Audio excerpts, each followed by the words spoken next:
You're heading south of the Mason-Dixon. This is the Week in Review at the Abbeville Institute. Here is your host, Brian McClanahan. Welcome back to the Week in Review at the Abbeville Institute. This is Brian McClanahan, your host. This is episode 38, and it covers the week of August 15th through August 19th, 2016. So we're doing the program today following up our great conference on nullification in Atlanta. We had great attendance, great speeches. Those speeches will be available online eventually, and so look forward to that.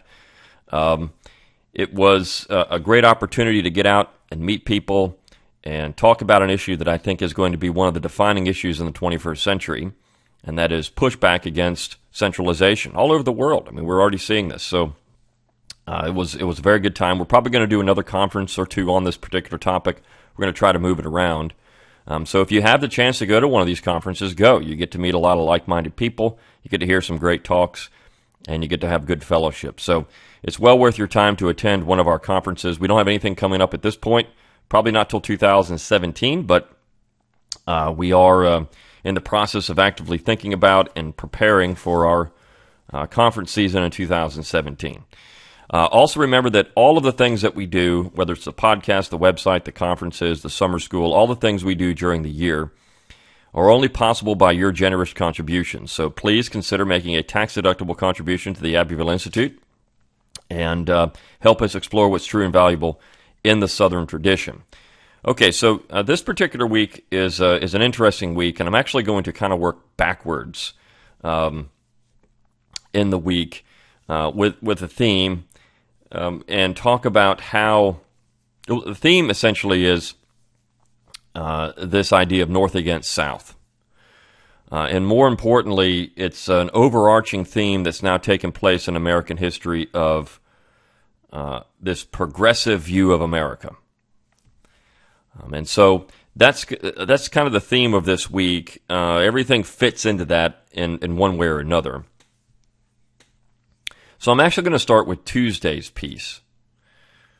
And this is a piece by Ben Thompson, and the title is Truth in the Pit of Political Correctness. So we've done a conference on political correctness. I've talked a lot about that on this particular podcast. We've done some really good work on that subject. But what this particular piece does is go after the Southern Baptist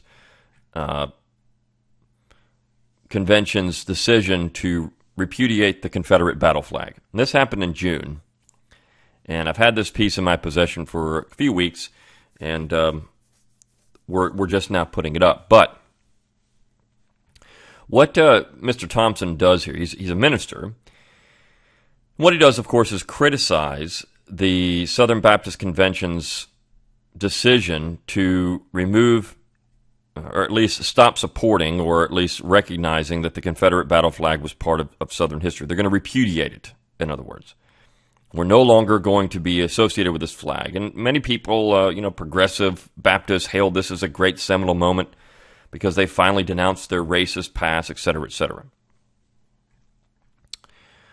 One thing that Mr. Thompson does very nicely is point out what the flag really is and why there is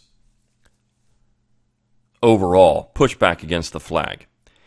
And I was looking through a stack of Southern Partisan magazines that I was given. It's almost a full run.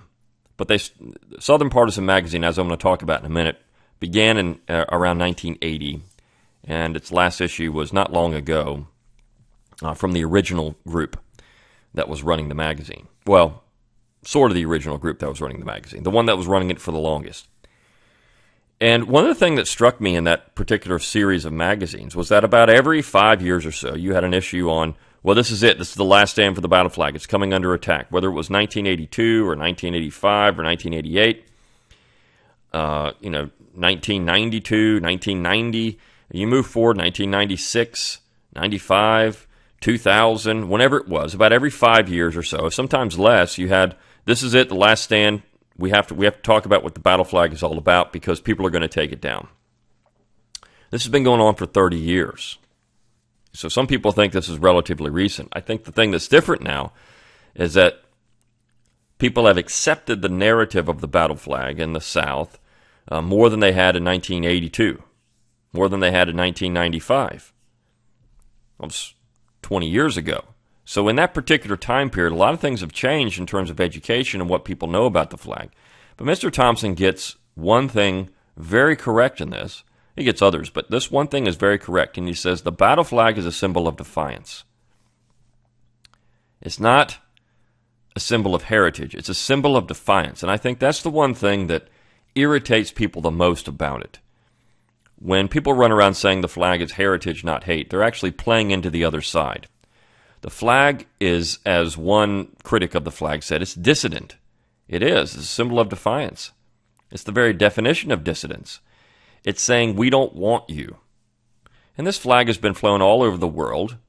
There's actually an issue, Southern Partisan, I think it's from 1997 in there, that has a nice picture on the front of a group of people in Soviet Russia holding up the battle flag as a symbol of defiance to the Soviet Union. It is a symbol of defiance. So are all Confederate symbols.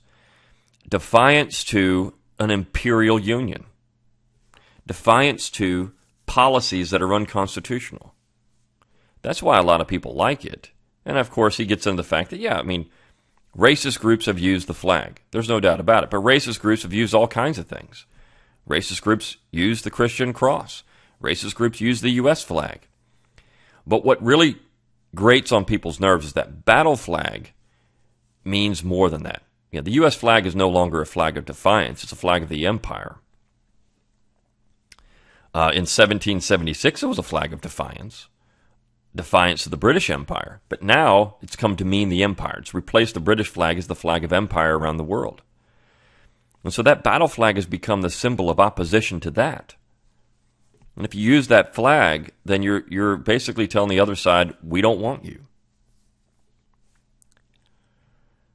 So for many people in the South, that flag has become to be known as leave us alone. Leave us alone.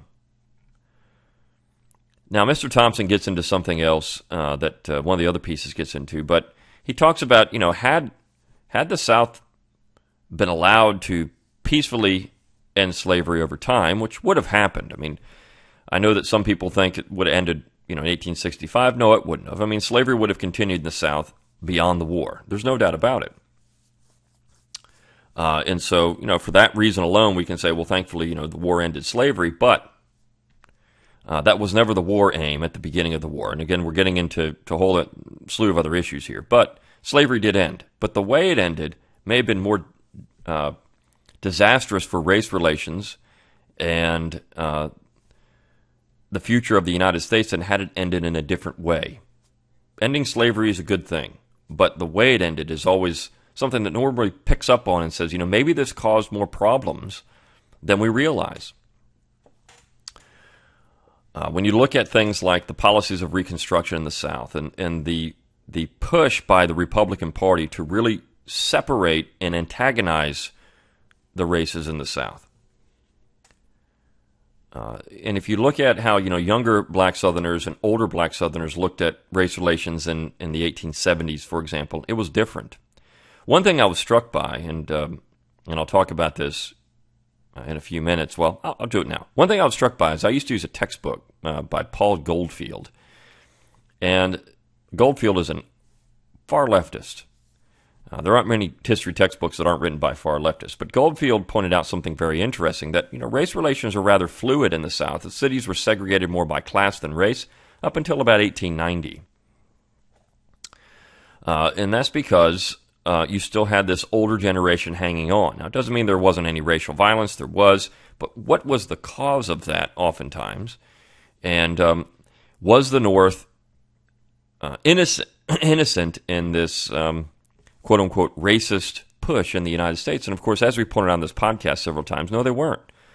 The Republican Party actually portrayed the Democrats as the group that wanted amalgamation. They wanted the mixing of the races. They were in favor of miscegenation. This is the things that these are the same themes that they used to denounce the Democrats. Look at the South. They're living with the other race. We Republicans are for good white people and free white land and free white soil, free white men, free white labor. That's what we're for. Those people want black people around, and that's not good for white people.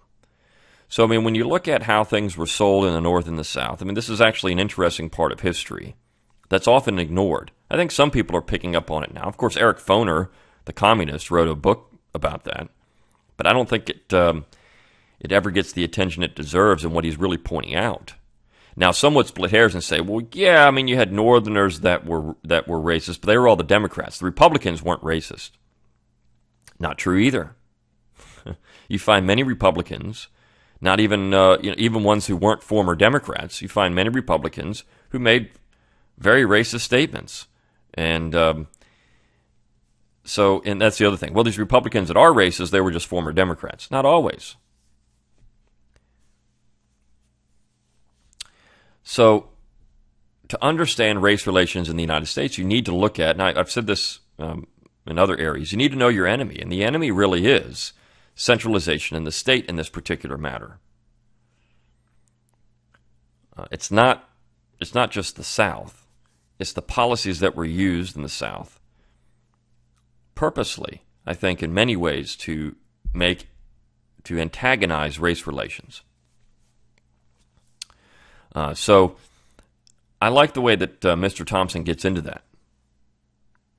And, of course, he gets in the fact that, the way this flag is taught is incorrect. He uses nice quotations from various people, not just Southern leaders, but other people, in the history of the church, and, of course, the Bible itself. So it's a very good piece. It's a longer piece. It's a little over 3,000 words. But one thing he also says that I think is interesting. He says, finally, if we are to take up a flag topic as Baptists, let's talk about one inside our sanctuaries. Why is it permissible to pledge allegiance to a thing and its government? How are we excused to make such a pledge in God's house? Is this idolatry? No matter how deep our patriotic sentiments run, should we hold a flag in the same esteem as the cross? And this happens all the time. People will pledge, in some churches, pledge to the flag in church. The pledge was written by a socialist minister.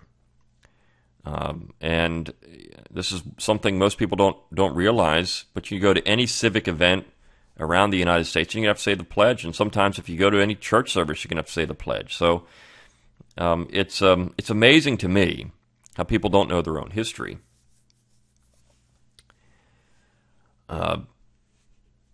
And the fact that flag has been used in various ways throughout history as a flag that's the enemy of liberty is often not recognized either.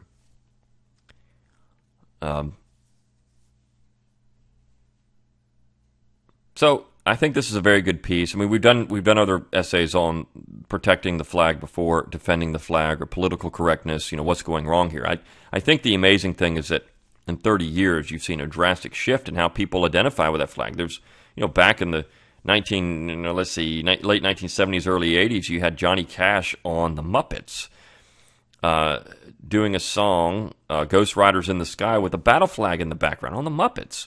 You had, Bugs Bunny with Yosemite Sam with the flag in it. I mean, people recognize, well, this is a symbol of the South. It is a symbol of defiance, and that's how they showed it. And it's a symbol of the Southern people more than anything else. Not the symbol of hatred or race, or some people have used it that way, but that doesn't mean their position on it is correct. And I think that's one thing you see over and over again.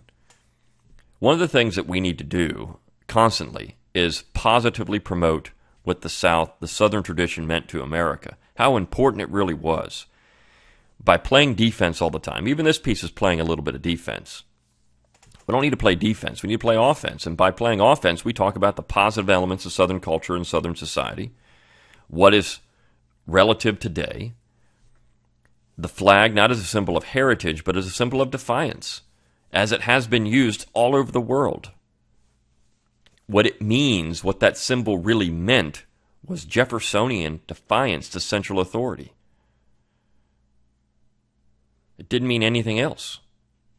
It was a flag of soldiers who carried it into battle for independence, just as the U.S. flag was the flag of soldiers originally carrying into battle for American independence. So I think that's the way you have to discuss this particular issue.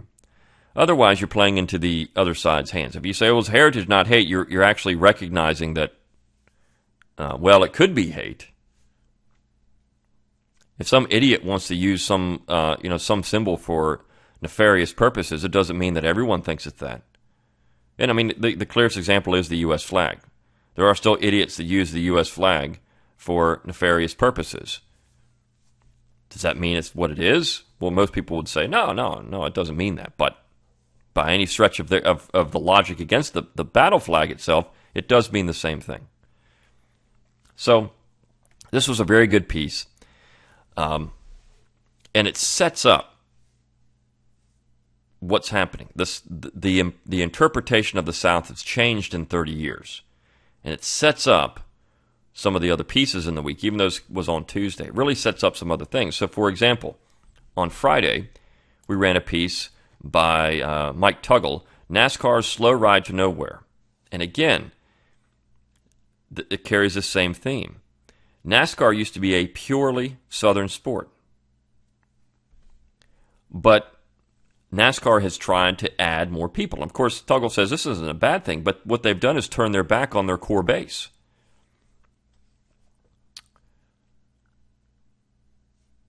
As Tuggle says, like many other relationships, the one between NASCAR and its fans dimmed because both parties have changed, making the old love affair impossible to carry on.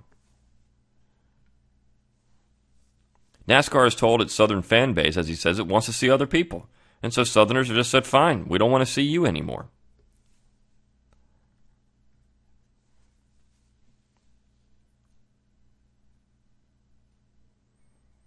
And he says the real cause of NASCAR's woes, the one that condemns the sport to a slow death, is that we, the fans, have changed. We aren't the car people we used to be. So he's saying, people have lost their love affair with American automobiles. Now they're more worried about how many iPod outlets you have rather than the cars. He says vitals, how many horses under the hood, sticker automatic, how fast can it go? People don't care. We've lost our... but I do think there are Americans out there that care about muscle cars and they like racing. But I think more than anything else, it's not the same sport. It's just not the same sport. It's popular, but it's just not the same sport. And that's because people from the outside think they need to involve Northerners, for example, in a purely Southern sport. So we had something that was a Southern sport, automobile racing, in many ways. It was a Southern sport, NASCAR. And they've tried to include people that may not be attached to the sport, and by doing so, they had to erode the Southern in the sport. And they're bringing in other people.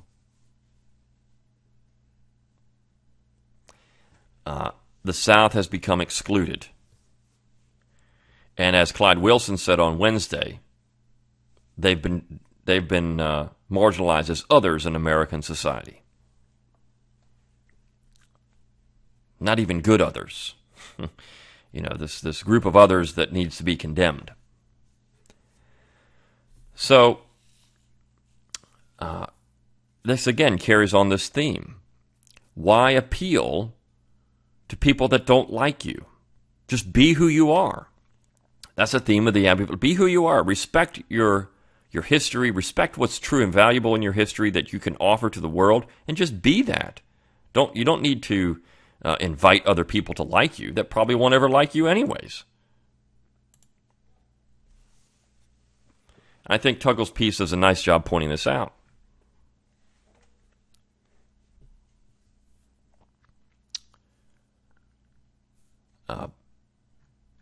Now, on Thursday, ran a little piece from the Fleming Foundation. Now, the Fleming Foundation, Tom Fleming is a good friend of the Institute. Now, this piece, the second part of this piece is behind a paywall. So if you want to see this part 2, you'd have to become a member of the Fleming Institute, or Fleming Foundation, I'm sorry. Tom Fleming was the former editor of Chronicles magazine. The first part of this piece actually appeared in the second issue, which is 1980, of the Southern Partisan magazine.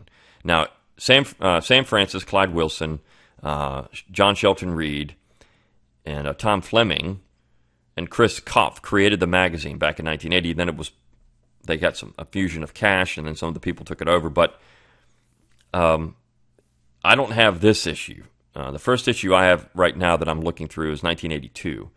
But you think about, Clyde Wilson was on the ground starting along with Tom Fleming,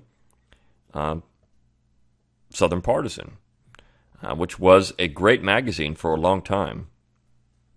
And this appeared in 1980. And he talks about 1980. So Tom at the time was probably in his late 30s, maybe late 30s, maybe 40.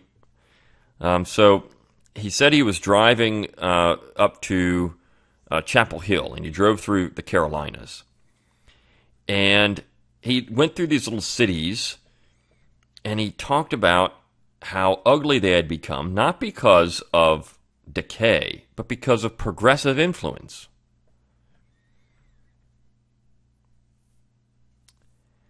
And he says, Chapel Hill, they like to call it a village, but not a real village, but as the residents like to imagine, a replica of some dear little European village, complete with Rathskeller and old war gift shop.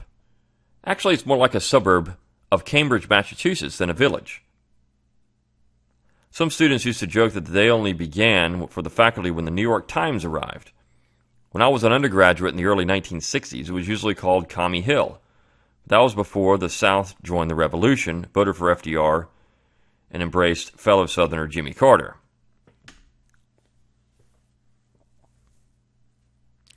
He says, go there sometime and see what generations of well-intended professors and their wives can do to a Southern town. They live in housing developments with names like Heritage Hills, where the street names commemorate great events of their past. Brandywine, Trenton, Concord. The developers do not seem to have heard of Kings Mountain, Cowpens, or Chancellorsville. The professors shop at gourmet food stores where you might still be able to find a sack of grits somewhere between the imported wines, matzo, and mung beans. And then he says, most alien residents of Chapel Hill claim to like the South. They ought to try visiting sometime. This is great. The village is kind of Disney World, where second-rate Yankees with PhDs come to get a taste of the South without running the risk of meeting too many Southerners.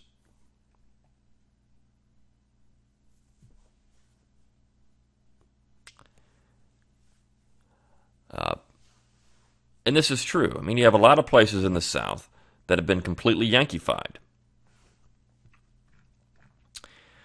And he says, Chapel Hill, the whole town stinks cute to high heaven. Anything is better than being cute, even the progressive filth and carelessness you cannot help noticing on a drive south from Maryland and Virginia. We usually blame it on climate, but perhaps it is just that the South never recovered from having other people to do their work.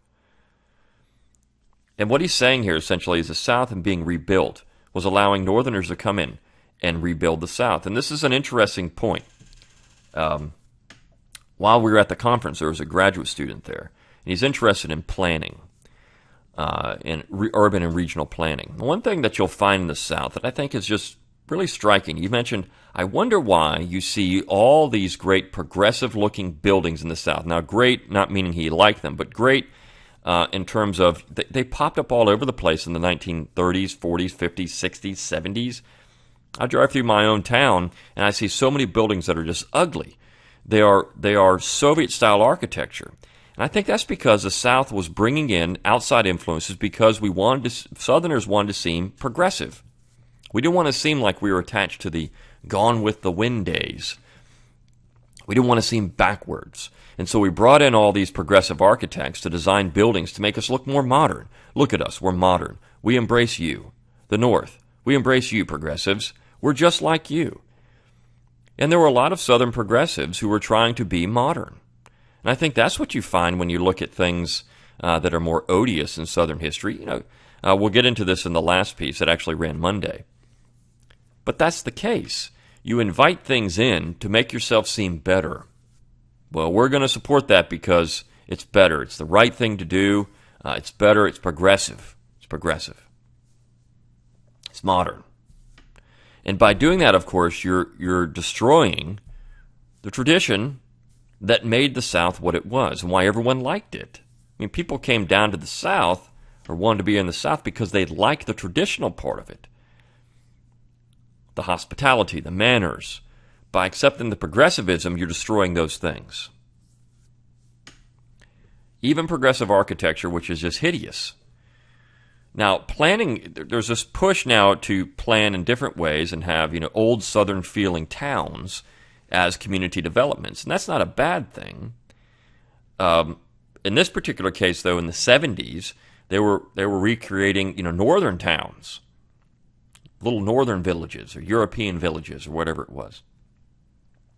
Now, in some places, even again in my own home community, there's a little place it's called Old Town, and they want to make it look like the South. You have a little church in the middle of town, a little main street. These things are going on all over the place. And so you create these little communities, and you're creating community. Not everyone buys into it, but you're creating it. That's the whole point, because everything's gotten so big. So, people like that feeling. The organic town has now gone away, and now you have these created towns. But the neoclassical style architecture, or something along those lines, is back in vogue in these places. Not the progressive post-communist architecture that you see in the South. And my own campus is they brought in some outside workers to build buildings that again look like they came out of communist Russia. It's the University of South Carolina, same thing. They have buildings there, the Gambrell Hall, which is where the history department is housed. It's an awful building. It's terrible. The building next door to it, they just look awful. They were designed by Soviet architects, I think. There's nothing nice about it. And that was going on in the 30s, 40s, 50s, and 60s. This modernist movement was because the South wanted to seem modern.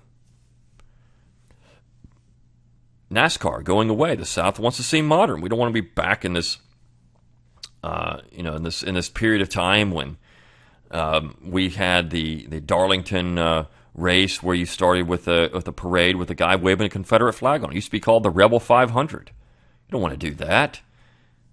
That's backwards. We want to be progressive. And of course, as you do that, people leave what you're doing in droves. They don't want it.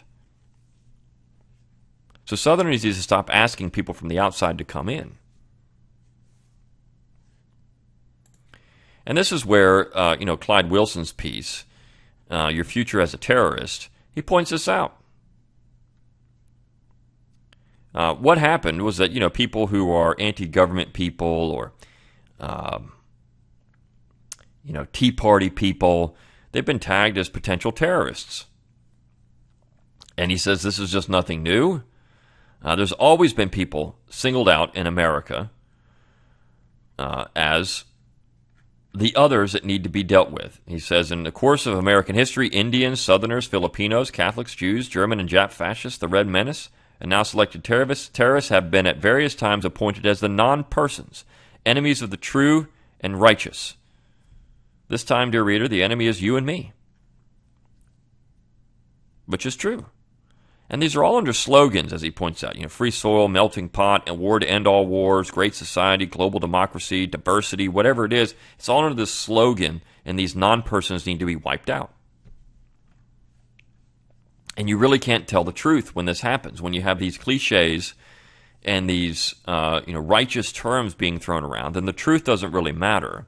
It only matters that you conform with the current pogrom going on in America at the time. Today, the pogrom is get rid of any Southern symbols. That's the pogrom. Get rid of all those things because it makes us feel better. Whether it costs us $1 million or not, as in the case of Vanderbilt University. This is ridiculous. Because it makes us feel better. We got rid of our racist past. Not really. It's still there. You just don't have the building named after something. And whether that was racist anyways is up to debate.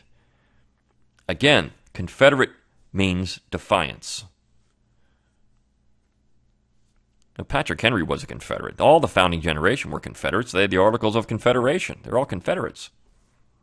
That's what they were. And, of course, there are people that realize this, and they're not going to stop with just Southern symbols. That's the low-hanging fruit. That's cherry picking right there. What they're going to do is just getting an apple off the bottom of the tree. What they're going to do eventually is say, well, now that we got that gone, now we're going to go to this, this, this, and this, because these people are all racist too. And all of these things are racist. Essentially, American history will have to start in about 1975. Because that's when we finally started exercising our racist demons, so to speak. But what do you do then? I mean, then you... the real conservatives in America today, in many ways, are the people that believe in the Great Society and the New Deal, because all the people running for office, quote-unquote national office, support those things. Their effort is to conserve. And I remember when I was an undergraduate, I mentioned that to a Marxist professor I told her, I said, you're the real conservative, because what the other side is saying, we need to get rid of that stuff. You're wanting to conserve what you built. And Tom Fleming has pointed that out. Clyde Wilson has pointed that out. Eventually, and Clyde does in this, eventually over time, the thing that we oppose is adopted and then conserved. So conservatives just support the status quo. And that status quo is horrible when you look at the financial ruin that it's causing and cultural ruin that it's causing and all the other things in America. That's the status quo. That's what we're here to conserve. He also points out a very important truth.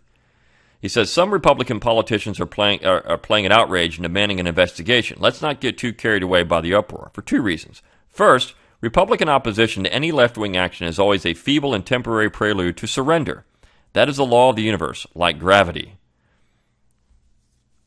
Secondly, there is nothing at all new about this stuff. It has been commonplace in classrooms, the media, the bureaucracy, and law enforcement training for years and years, certainly since the 1970s. It is new to Homeland Security because Homeland Security is new. The Republicans pretend short-term, concerned to take advantage of grassroots outrage and of a chance to tag Obama. They do not represent serious opposition to this Americanism, or if you prefer, cultural Marxism, that has widely penetrated American establishment and popular attitudes. It is routine communist procedure to identify class enemies for elimination. This had become standard discourse in many U.S. institutions long before the latest example became public, which is true. You have to take the group that opposes you, denounce them, and then get rid of them. And again, this is why the Confederate flag is defiance, because it's decentralization more than anything else. It's an opposition to the empire. It doesn't comport with this Americanism that says the Union is great, we're this big guy on the block, everything we do is perfect. It doesn't fit with that. It's defiance. It's dissidence. That's why the flag has to be eliminated. Not because of somebody walking around, some idiot walking around with the flag saying he hates people. That has nothing to do with it. It's another way to distract from real issues of the problems of the empire. It's bread and games more than anything else. It's bread and games. So again, this is a nice little piece, short little piece, but it's well worth your time to read it. And then finally, a piece that really irritated a lot of people, and we knew it would, and put it up. It's a piece by Ronnie Kennedy. It says, David Duke does not represent conservative Louisiana. Now, this is interesting because people in the media would say, well, David Duke is conservative Louisiana. This guy was a former Klan member, Grand Wizard of the Klan. He's a racist. That is conservative Louisiana. But what a lot of people don't realize, and I mentioned this a little bit earlier, conservatives in the South after the war were more interested in amicable race relations than the progressives. It was the progressive agenda to really start pushing for legal segregation. And they were the ones that held on to it the longest. And eventually that just became the accepted standard in the South. But right after the war, you had people like Alexander H. Stevens, saying, look, we need to take care of the black population of the South. They helped us. We need to take care of them. There was a real push among leaders in the South to have amicable race relations. And those race relations were strained by Reconstruction and the policies of the North. The North, as we've said before and as the Kennedy piece points out, had no love for black Americans. They wanted to bottle them up in the South, not let them escape the South, keep them there, because then that became a Southern problem. But of course, the North had to tell Southerners how to deal with it, even though they had very few blacks in any of their cities or communities They didn't have to worry about this issue. And when they did have larger numbers, they adopted very similar to policies to what the South was doing. The black codes were imitated from the North. This is why Southerners were shocked when they became when Northerners became so critical of the black codes, because they thought, hey, we're just doing what you do. Why are you critical of us? Well, because these black Southerners meant votes, and that was a way for the Republican Party to maintain its power.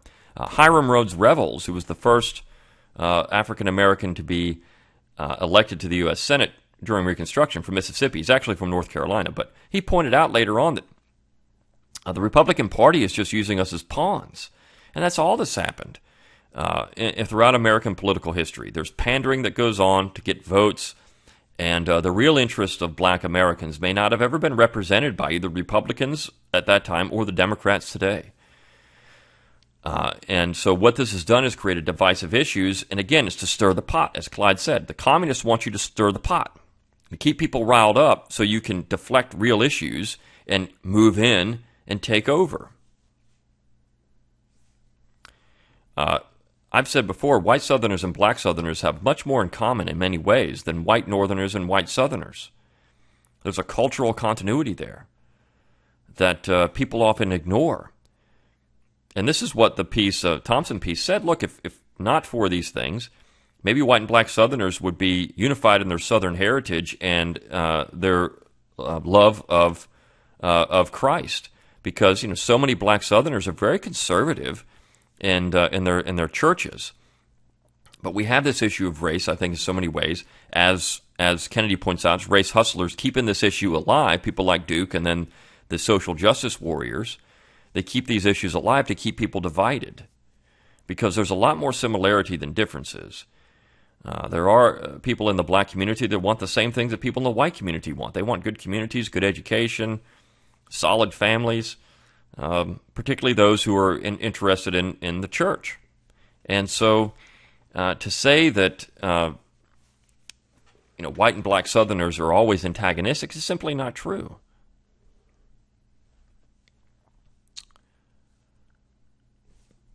And Kennedy points this out. Now, of course, people didn't like this piece because they think it's revisionist history, or that it's not true.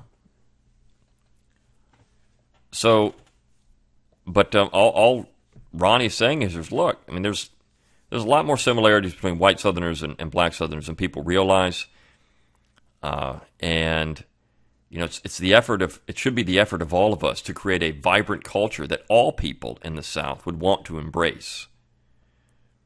And that is the traditional Southern culture.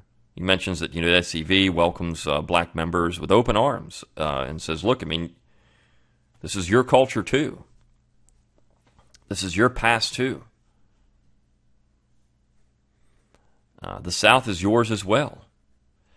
So, I think to say that sometimes we think that it's only black Southerners aren't Southern. They are. I remember one time I was up north, and not even up north. I was still below the Mason-Dixon, but I went into a store, and there was a woman there. This was around Thanksgiving. She said, "We're having a soul food, an ethnic food Thanksgiving," is what she said. Ethnic food Thanksgiving, and I said, "Oh yeah, what's that?" She said, "We're having field peas, and we're having collards, and I said, "Oh, so you're having a Southern Thanksgiving?" And she, no, that's not Southern. Well, of course it is. So it was interesting to me that now is ethnic food. But Southerners eat this stuff all the time. So I think it's important to understand the complexity of American history, to understand the complexity of race relations, how the North, as we've talked about in this podcast before, the North was complicit in the issue of quote-unquote racism. They were complicit in dividing races in the South for political gain. And Southerners welcome this stuff with open arms at times, whether it's through NASCAR or regional planning or urban planning. And Southerners even saying we need to take down that flag because it represents. We need to have these people accept us. Well, the problem is when you do that, then everything you love, everything you hold dear in the South will be destroyed. Once you start accepting that we need those people to like us, that's really the problem. Then they'll start designing your buildings. They'll start taking your sports. They'll start telling you that your way is wrong on everything. You open the door a crack, they're going to stick their foot in it and come marching right in. So that's why we need to have a positive affirmation of what Southern culture really is and why it's so different from them and why it's better. Why it's better. May not always be perfect, may not always be beautiful, may be ugly at times. But the South was America for a long time in American history. As I've said over and over in this podcast, the South was America. Still is America. Still is real America. And the enemy knows it, which is why they want to take the things away that mean the South. So keep having a positive message about the South, what the South has brought to America throughout its history, the political leaders, the economic leaders, the social leaders, all the things that are so important in the fabric of American history. The South represented those things well. And if you can do that, if you can maintain a very positive attitude about the South and about its history, you can make the other side play defense, and that's important. You have to get into what's called Southern apologetics. Put the other side on defensive. Make them prove that their way is better. Don't always play defense. Put the other side on defense. Because if you do that, if we can do that, if we can actually make the other side play defense, we'll be winning. And that's just by being positive. Don't respond to their stupid attacks. Just put out there what the South really is and why it's important for the fabric of American history, American culture, American government, American society. Until next time, good day.